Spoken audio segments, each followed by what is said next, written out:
اعوذ باللہ من الشیطان الرجیم بسم اللہ الرحمن الرحیم۔ السلام علیکم ورحمۃ اللہ وبرکاتہ۔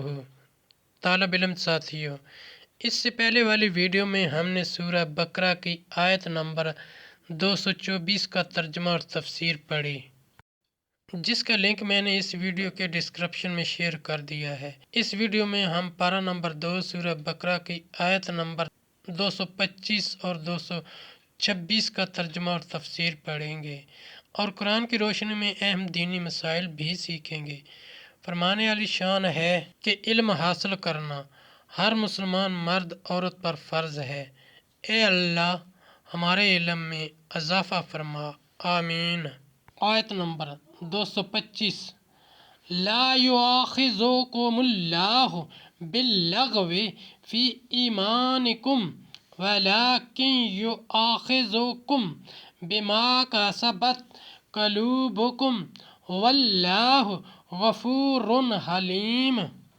ترجمہ: اللہ تمہیں نہیں پکڑتا ان قسموں میں جو بے ارادہ زبان سے نکل جائے، ہاں اس پر گرفت فرماتا ہے جو کام تمہارے دلوں نے کیے، اور اللہ بخشنے والا حلم والا ہے۔ آیت نمبر 226۔ للذین یؤلون من نسائہم تربص اربعۃ اشہر فإن فاؤوا فإن اللہ غفور رحیم۔ ترجمہ: اور وہ جو قسم کھا بیٹھتے ہیں اپنی عورتوں کے پاس جانے کی، انہیں 4 مہینے کی مہلت ہے، پس اگر اس مدت میں پھر آئے تو اللہ بخشنے والا مہربان ہے۔ تفسیر: مسئلہ: قسم 3 طرح کی ہوتی ہے۔ نمبر 1 لغو، نمبر 2 غموس، نمبر 3 منعقدہ۔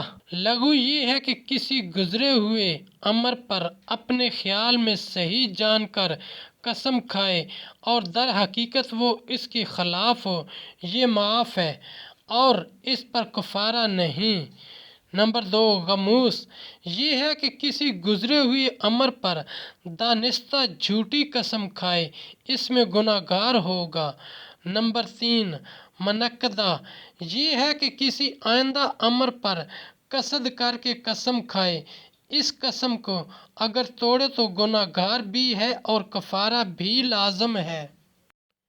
ساتھیو، ہم نے قرآنی تعلیمات کو دنیا کے کونے کونے میں پہنچانا ہے، اس لیے آپ بھی لائک کیجئے، شیئر کیجئے، اپنے دوستوں اور اپنی فیملی کو میرا چینل قرآن ود ایڈیپیڈیا سبسکرائب کرنے کی دعوت دیجئے اور گھنٹی بجانا نہ بھولنا، تاکہ اگلی ویڈیو کا نوٹیفیکیشن آپ کو وقت پہ مل سکے۔